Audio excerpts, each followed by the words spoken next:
ना सिर्फ मेरे लिए, ना सिर्फ लोक जनशक्ति पार्टी रामविलास के लिए, बल्कि मुझे लगता है, मैं आगे जाना चाहूँगा, बल्कि मुझे लगता है कि पूरे प्रदेश के लिए, बल्कि पूरे प्रदेश के लिए आज का दिन एक महत्वपूर्ण दिन है, जहां यकीनन प्रदेश एक बदलाव की ओर बढ़ रहा है। और जैसा मैंने कहा कि जब युवा जोश के साथ अनुभव मिलता है तो ये इतना खूबसूरत मिश्रण होता है। युवाओं में जोश होता है, नई सोच होती है, पर अनुभव का कोई पर्याय नहीं होता। आज जब अनुभव भी हम लोग के साथ यहाँ पर जुड़ने जा रहा है, डॉक्टर अरुण कुमार जी के रूप में, जिन्होंने मेरे नेता, मेरे पिता स्वर्गीय रामविलास पासवान जी के साथ उनके हाथ को मजबूत करने का उन्होंने काम किया।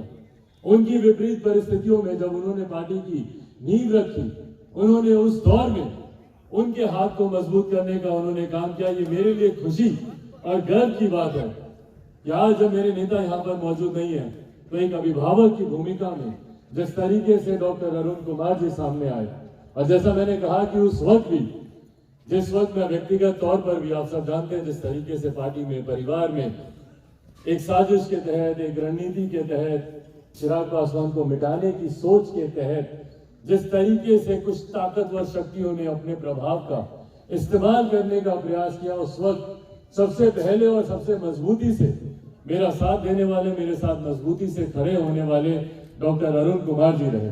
ना सिर्फ उन्होंने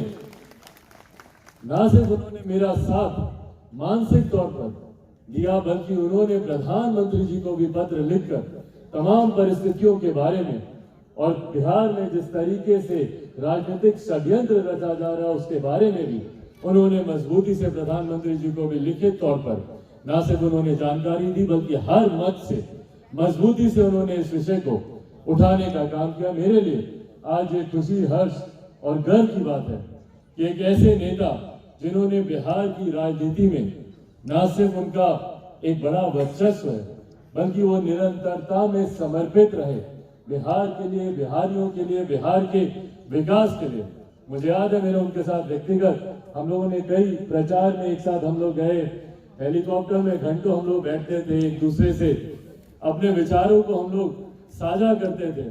और उसमें जिस तरीके से इनकी बातों को मैं सुनता था, एक युवा होने के नाते मेरे लिए भी एक बड़ी सीख के तौर पर इनके सोच, इनके विचार सामने आते थे। और आज मुझे खुशी है कि पार्टी में सक्रिय तौर पर अक्सर ये रहकर भी मुझे अपने सुझाव देते थे, बताते थे कि नहीं देखिए ऐसा कीजिए, पार्टी में ऐसा करने की जरूरत है, संगठन में ये करने की जरूरत है। तो मैं इनसे आग्रह करता था कि आप बाहर रहकर जितने सुझाव देते हैं उससे बहुत खूबसूरत रहेगा कि आप पार्टी के भीतर आइए और खुद उन सुझावों पे अमल करके आप हमको दीजिए, ताकि हमको भी और ज्यादा ताकत मिले, बल मिले। तो मुझे खुशी है और मैं पुनः अपनी तरफ से, अपनी पूरी पार्टी की तरफ से, और अब ये आपकी भी पार्टी है, मैं पुनः डॉक्टर अरुण कुमार जी का मैं स्वागत करता हूं। साथियों, आज जब मैं यहाँ आप लोगों के बीच मौजूद हूँ, बिहार जिस दौर से गुजर रहा है, बिहार को लेकर, बिहार की परिस्थितियों को लेकर बहुत से मंच पर बहुत सारी चर्चाएं हुई, बहुत सारी बातचीत हुई। हर किसी ने अपने अपने मन से, अपने अपने दौर में, अपने अपने समय में बिहार को विकसित बनाने की बड़ी बड़ी बातें, बड़े बड़े वादे, बिहार में क्या तकलीफें हैं, क्या कठिनाइयां हैं, हर कोई इसकी बातचीत करता है, हर कोई इसकी चर्चा करता है। पर हकीकत है कि भैया आजादी के 75 साल के बाद भी बिहार पिछड़ा है, ये हकीकत है। हर वो व्यक्ति, हर वो नेता, हर वो राजनीतिक दल जो बिहार में विकास की बात करता है, और उसमें से अधिकांश ऐसे राजनीतिक दल हैं जिनको दशकों तक जिनको मौका मिला बिहार को विकसित बनाने का, आज वो लोग मंच पर जाकर बिहार के विकास की बात करते हैं, बिहार को विकसित बनाने की बात करते हैं। आज कुछ ऐसे नेता हैं जो समाज को सुधारने की बात करते हैं। तो भैया पिछले 16 साल से समाज को अगर बिगाड़ने का काम किया तो ये जिम्मेदारी किसकी थी? आज आप बोलते हैं कि भैया हम समाज को सुधारने निकले, तो क्या समाज बिगड़ा है? और अगर बिगड़ा है तो किसकी वजह से बिगड़ा है? कौन नेतृत्व कर रहा है प्रदेश का पिछले 16 सालों से? आज आप लोगों को विकास की बात आती है, भैया बिहारी होने के नाते मेरा सर शर्म से झुकता है जब नीति आयोग की रिपोर्ट आती है और नीति आयोग की रिपोर्ट कहती है कि बिहार सबसे फिसड्डी राज्य है। देश के किसी भी कोने में चले जाइए, बिहारियों को ऐसी नजर से देखा जाता है जैसे पता नहीं हम लोग कोई अपराधी हो, हम लोग कोई गुनाह कर आए।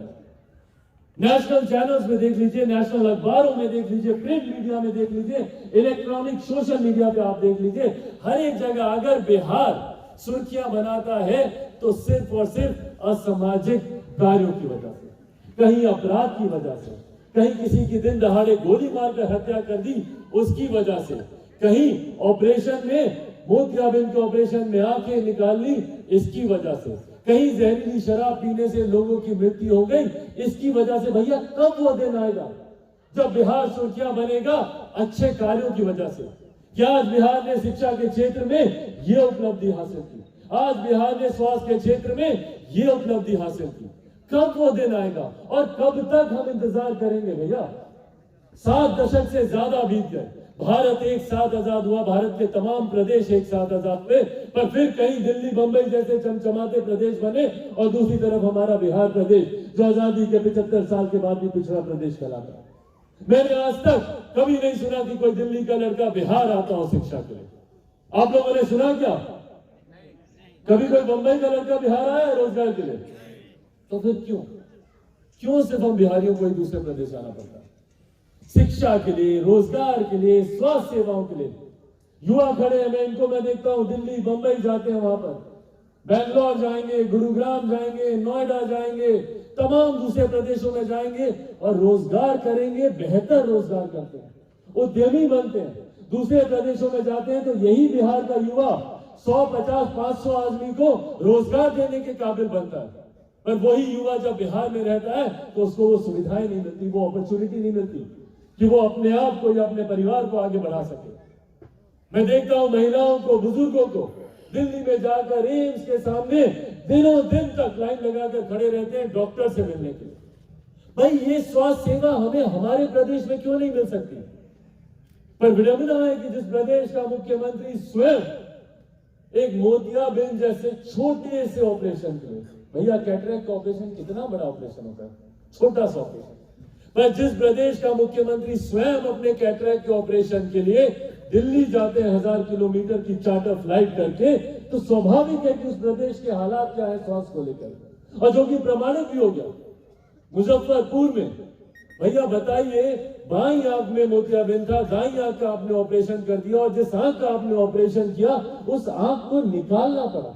ये हमारे स्वास्थ्य की हकीकत है बिहार में। और उसके बाद लोग आते हैं, बड़े बड़े वादे दावे करते हैं कि भैया हमने विकास के लिए इतना कुछ किया, इतना काम किया। कुछ लोगों को तो काम दिखता ही नहीं है, कुछ लोगों को तो बस बोलने की आदी होते हैं, बोलते रहते हैं, काम नहीं दिखता। अरे भैया विकास करते तो हम भी आपकी तारीफ करते मुख्यमंत्री जी। आप सिर्फ अपनी पार्टी के मुख्यमंत्री नहीं है, आप हमारे प्रदेश के मुख्यमंत्री हैं और बिहारी होने के नाते आप मेरे भी मुख्यमंत्री हैं। पर आप मुझे मौका तो दीजिए कि मैं आपकी तारीफ करूं। आप मौका तो दीजिए कि कोई बिहारी गर्व से बोल सके कि हाँ भैया मैं बिहारी हूं। आज आपने बिहारी शब्द को गाली बना दिया। हकीकत है, आप दिल्ली बंबई किसी भी प्रदेश चले जाइए, वहां पर बंबई में मैं रहा हूं, बंबई में मैंने काम किया, देखा मैंने किस तरीके से बिहारी शब्द को गाली बनाकर वहां पर बिहारियों पे लाठियां चलाई जाती हैं। बिहारी शब्द को इतने अपमानित तौर पर लिया जाता है और इसीलिए उस दिन मैंने संकल्प लिया था कि मैं अपने नाम के आगे मैं बिहारी लगाऊंगा। आज आप मेरे किसी भी social media, Twitter handle, Facebook, कहीं पे भी चले जाइए, हर एक जगह मैंने अपने नाम के आगे युवा बिहारी लगाया है, क्योंकि मुझे गर्व है कि मैं बिहारी हूं और हर मन से मैं गर्व से बोलता हूं कि मैं बिहारी हूं और ये गर्व, ये गौरव, ये सम्मान मैं हर बिहारी की आंखों में देखना चाहता हूं। पर ताज्जुब तब होता है कि जब हमारे प्रदेश के ही लोग हमें बिहारी की बजाय हमें हमारी जाति से देखते हैं। जिस प्रदेश के मुखिया की जिम्मेदारी होती हमारे प्रदेश को एकजुट रखने की, एक साथ रखने की, उसी मुखिया ने हमें जातियों में बांटने का काम किया। बांटिए मुख्यमंत्री जी, हमें उससे भी एतराज नहीं है, जितना बांटना बांटिए, बांटने का ही काम आपने आज तक किया है। पर बांटने के बदले में अगर आप बिहार को उसका उचित सम्मान दे जाते, भाई को भाई से अलग करते हुए दोनों भाइयों को अगर स्थापित कर जाते, तो हम फिर भी मानते कि भैया चलिए आपने भाई को भाई से अलग किया, हमें जातियों में बांटा, पर बदले में कम से कम हमें कुछ तो मिला। पर यहां आपने सिर्फ बांटने की राजनीति की, अपने वोट बैंक पे। अपने व्यक्तिगत स्वार्थ के लिए। दलित, महादलित, पिछड़ा, अति पिछड़ा, अगड़ा, पिछड़ा, हिंदू, मुस्लिम, किस किस चीज में नहीं बांटा आपने हमें? जातियों में तो बांटा ही, लिंग भेद में भी बांटा। महिलाओं को मुख्यमंत्री जी ने अपना वोट बैंक बनाने के लिए हम शराबबंदी कानून लेकर आएंगे। लाइए, बहुत अच्छी बात है। उस वक्त मैं विपक्ष में था, विपक्ष में होने के बावजूद मैंने मुख्यमंत्री जी के इस कानून का समर्थन किया था। उस वक्त मुख्यमंत्री जी लालू जी के साथ थे, गठबंधन में, महागठबंधन की सरकार थी। अगर मुझे ठीक से याद है, लगभग 2016 या 17 की बात है, जब 16 में ये कानून लेकर आए थे और उस वक्त हम लोग एनडीए का हिस्सा थे, ये महागठबंधन में थे। उस वक्त विपक्ष में रहने के बावजूद मैंने शराबबंदी कानून का मैंने समर्थन किया था, क्योंकि मैं मानता हूं कि शराबबंदी खास तौर पर बिहार जैसा प्रदेश, भैया, जहां पे शिक्षा का इतना अभाव है, और उसके भी जिम्मेदार मुख्यमंत्री नीतीश कुमार जी हैं। 16 साल में शिक्षा को इन्होंने बद से बदतर कर दिया। जहां भवन है वहां पे बैठने के लिए नहीं है, जहां पे बैठने के लिए वहां पे शिक्षक नहीं है, जहां पे शिक्षक है उनकी खुद की पढ़ाने के हालात कैसे हम सब जानते हैं। तो एक ऐसा राज्य जहां पे शिक्षा का इतना अभाव है, वहां पर जरूरी है शराबबंदी कानून हो, क्योंकि लोगों को इसके क्या क्या इसके प्रभाव हो सकते हैं, क्या क्या इसके दुष्प्रभाव हो सकते हैं, उसके बारे में जानकारी नहीं है। तो ऐसे में हम लोग समर्थन करते हैं आपके शराबबंदी कानून का। पर आज तो ऐसा लग रहा है कि इस कानून के अलावा बिहार प्रदेश में और कुछ नहीं है करने के लिए। सब कुछ पूरी तरीके से संपन्न हो गया, शिक्षा, रोजगार, स्वास्थ्य सब बढ़िया हो गया। ले दे के अगर कोई एक काम बचा है तो सिर्फ शराबबंदी।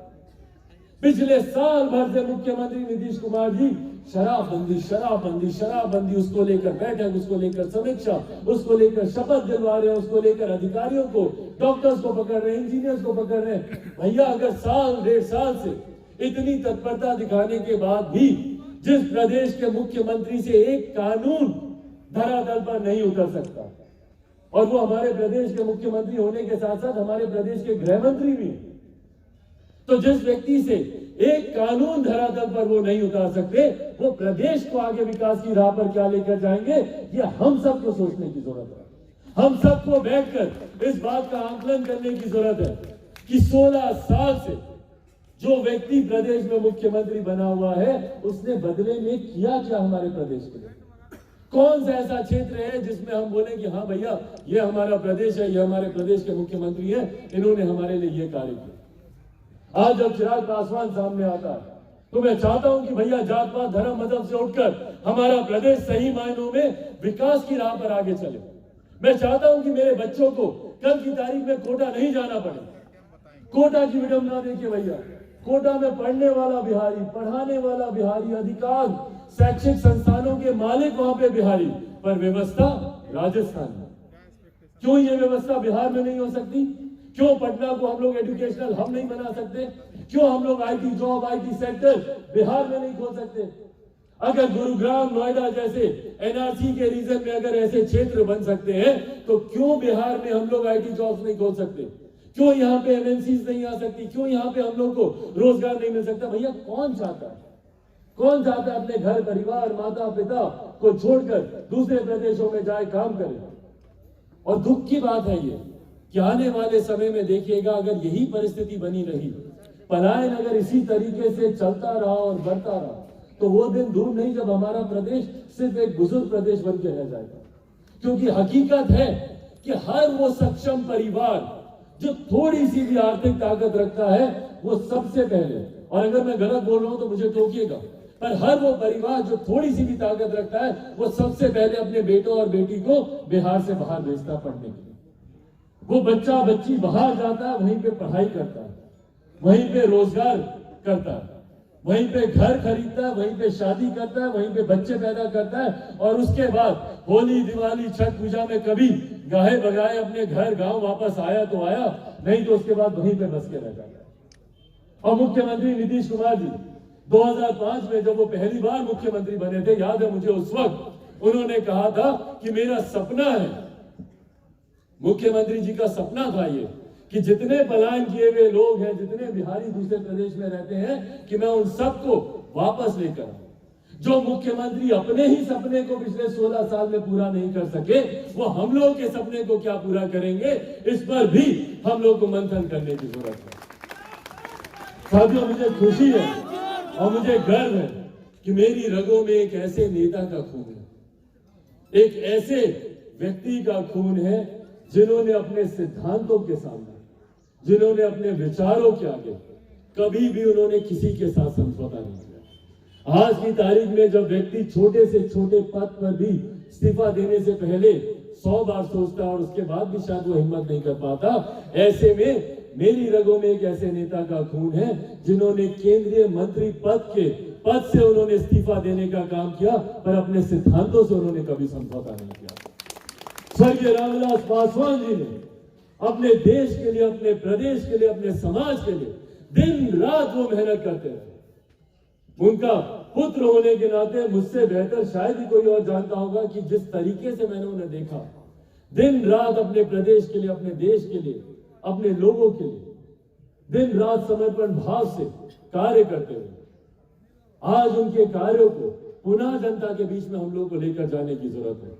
आज मुझे आश्चर्य होता है, ताज्जुब होता है कि भैया विभिन्न कार्य ऐसे हैं जहां पे बड़े बड़े राष्ट्रीय दल उन कार्यों को भुलाते नहीं थकते। डॉक्टर बाबा साहब भीमराव अंबेडकर, उनका नाम लेते कई ऐसे राजनीतिक दल, कई ऐसी राजनीतिक पार्टियां जो उनका नाम लेती नहीं थकती, पर हकीकत है कि जो हमारे संविधान के निर्माता हैं उनकी एक तस्वीर तक पार्लियामेंट में कभी नहीं थी। आज जिस संविधान के तहत हम लोग देश को चलाने की बात करते हैं, उनकी एक तस्वीर तक पार्लियामेंट में 89 से पहले नहीं थी। हमारे नेता वीपी सिंह जी की सरकार में जब पहली बार श्रम एवं कल्याण मंत्री बने तो उस वक्त डॉक्टर बाबा साहब भीमराव अंबेडकर जी का तैल चित्र सेंट्रल हॉल में लगवाने का काम हमारे नेता स्वर्गीय रामविलास पासवान जी ने किया। डॉक्टर बाबा साहब भीमराव अंबेडकर को भारत रत्न दिलवाने का काम हमारे नेता आदरणीय रामविलास पासवान जी ने किया। उनके जन्म दिवस पर छुट्टी की घोषणा हमारे नेता आदरणीय रामविलास पासवान जी ने की। उन्होंने जाति से उठकर, धर्म से उठकर उन्होंने कार्य करने का उन्होंने काम किया। आज ऊंची जाति के गरीब लोगों को जो रिजर्वेशन मिला है, जिस आरक्षण की बात हुई है, हमारे नेता जब पार्टी बनी थी सन 2000 में, पार्टी का संविधान में 2000 में इस बात को लिखा गया था, तब से हम लोग इस बात की मांग करते थे कि भैया गरीबी जाति देखकर नहीं आती है, विडंबनाएं जाति देखकर नहीं आती है। जो लोग जातियों में बांटने का काम हम लोग को करते हैं, ये उन लोगों को जानने की जरूरत है कि भैया जात पात को देखकर ना अमीरी आती है ना गरीबी आती है। ऐसा नहीं है कि कोई अमीर, कोई ऊंची जाति का है तो सब संपन्न है, या कोई गरीब जाति का है तो सारी समस्याएं वहीं पर है। हिंदुस्तान में अगर कोई एक भेद है, अगर कोई एक फर्क है तो वो सिर्फ इतना कि एक अमीर जो अमीर होता जा रहा है, दूसरा गरीब जो गरीब होता जा रहा है। और अगर हम लोग को सही में बिहार को विकसित बनाना है तो इस अमीरी और गरीबी की खाई को काटने की जरूरत है। और इसीलिए तब से हमारे नेता ऊंची जाति के गरीब लोगों के लिए भी संघर्ष करते रहे, मुसलमान वर्ग से आने वाले लोगों के लिए प्रॉफेट मोहम्मद के जन्म दिवस पर छुट्टी की घोषणा करने का काम हमारे नेता स्वर्गीय रामविलास पासवान जी ने किया। आज जितने लोग हाथ में मोबाइल फोन लेकर वीडियो बना रहे हैं, तस्वीर खींचते हैं, सेल्फी लेते हैं, मुझे वो दौर भी याद है कि जब हमारे नेता कम्युनिकेशन मिनिस्टर थे, उस वक्त उनका बहुत मजाक भी उड़ाया गया था, क्योंकि उस वक्त उन्होंने एक बयान दिया था कि मैं एक ऐसे दिन की कल्पना करता हूं जब ये मोबाइल फोन बैगन के भाव बिके, हर रिक्शा वाला, ठेला वाला के हाथ में मोबाइल फोन हो, ये मेरा सपना है। ये जिस दिन मेरे नेता स्वर्गीय रामविलास पासवान जी ने कहा था तो सब लोगों ने उनका मजाक उड़ाया था। क्यों? क्योंकि वो एक ऐसा समय था जब इनकमिंग फोन भी जब आता था तो उसके लिए भी 30 रुपया 32 रुपया पैसा उसके लिए लगता था। तो एक ऐसे दौर में जब इनकमिंग फोन के लिए 30 रुपया 32 रुपया लगता था, ऐसे में हमारे नेता का वो सोच, उनका वो सपना कि एक दिन ऐसा आए जब हर रिक्शे वाले, ठेले वाले के हाथ में मोबाइल फोन हो, जो कि आज हकीकत है। आज हकीकत है कि गरीब से गरीब आदमी के हाथ में भी अगर आज मोबाइल फोन है तो वो हमारे नेता स्वर्गीय रामविलास पासवान जी की सोच है। अपने अंतिम दिनों में उन्होंने अपने स्वास्थ्य से समझौता करना बेहतर समझा, पर देश के लिए और अपने लोगों के लिए उन्होंने समर्पण भाव को उन्होंने कभी नहीं छोड़ा। अंतिम दिनों जब उनको खाद्य मंत्रालय की जब उनके पास जिम्मेदारी थी कि गरीब लोगों को किस तरीके से मुफ्त में राशन मिले, ये चिंता उनको खाई जाती थी। मुझे याद है जब पहली बार लॉकडाउन लगा था तो उस वक्त हमारे नेता इस बात को लेकर बड़े चिंतित होते थे, क्योंकि हम लोग देखते थे कि भैया किस तरीके से हम लोग के बिहारी साथी हाईवे पर सैकड़ों हजारों किलोमीटर की यात्रा करके पैदल अपने गांव, अपने घर आने के लिए वो लोग निकले हुए थे। ऐसे में हमारे नेता को चिंता होती थी कि भैया जो लोग जा रहे हैं ये लोग खाएंगे क्या, कैसे ये लोग अपना जीवन बसर करेंगे।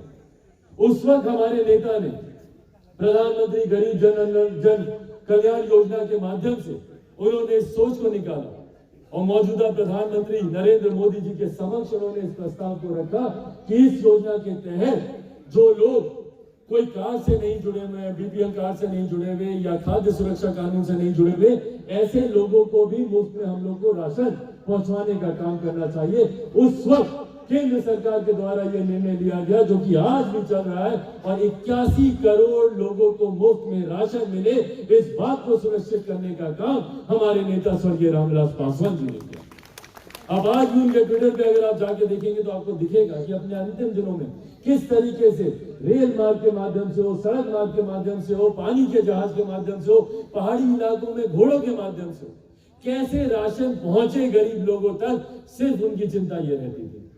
मुझे खुशी है कि उस नेता का खून आज मेरी रगों में है जिन्होंने जात पात धर्म मजहब से उठकर सही मायनों में गरीबों की सोच रखी, वंचित वर्ग की सोच रखी, समाज के ऐसे वर्ग की सोच रखी जो कि आज भी पंक्ति में अंतिम पायदान पर खड़े, और उसी सोच को आगे लेकर जाने की सोच के साथ मैं निकला हूं। ऐसे में यकीनन कई ऐसी शक्तियां हैं जो मुझे तोड़ने में, मुझे गिराने में, मुझे झुकाने में दिन रात प्रयासरत रहती हैं, और ताजुब तब होती है, विडंबना तब होती है। और ये देखिए, जो लोग बात करते हैं वंशवाद की, परिवारवाद की, मैं आपको अपनी भी विडंबना आप लोगों के सामने रखता हूं कि दुख तब होता है जब आपको छोटा दिखाने के लिए आप ही के पिता के नाम का इस्तेमाल लोग करते हैं। आप ही के पिता के नाम की आड़ में आपको छोटा दिखाया जाता है, आपको कमजोर दिखाया जाता है। चिराग पासवान को जब छोटा दिखाना है तो जितनी विपक्षी शक्तियां, ताकतें हैं, वो किसी और के नाम का इस्तेमाल नहीं करती, वो मेरे ही पिता के नाम का इस्तेमाल करती है। कह रहे रामविलास पासवान जी तो बहुत सहज किस्म के आदमी थे, चिराग वैसा नहीं है, वो तो सबसे बड़ी सरलता से मिलते थे, चिराग घमंडी किस्म का, वो तो इतनी मेहनत करते थे, चिराग नहीं कर पाएगा। सोचिए, आपको आपके पिता के नाम के सामने ही छोटा दिखाया जाता है, बाद में आपको आपके अपने पिता के नाम के लिए ही लड़ना पड़ता है। इससे बड़ी विडंबना हो सकती है? मेरे पिता की बनाई हुई पार्टी, उसी पार्टी से मुझे निकालने का काम किया जाता है। अपनी ही पार्टी में अपने वर्चस्व की लड़ाई आपको लड़नी पड़ती है। ये तमाम विडंबनाएं हैं जो कि संभवतः सार्वजनिक जीवन में उस तरीके से सामने नहीं आती, पर इसके बावजूद तमाम शक्तियां मेरे खिलाफ हो जाएं, तमाम ताकतें मेरे खिलाफ हो जाएं, उसके बावजूद मैं निरंतरता में लड़ता रहा हूं, लड़ता रहूंगा, सिर्फ और सिर्फ बिहारियों के लिए, बिहार के खोए हुए गौरव, बिहार के सम्मान के लिए। ना मैं झुकने वाला हूं, ना मैं रुकने वाला हूं, क्योंकि मैं एक शेर का बेटा हूं, रामविलास पासवान का बेटा।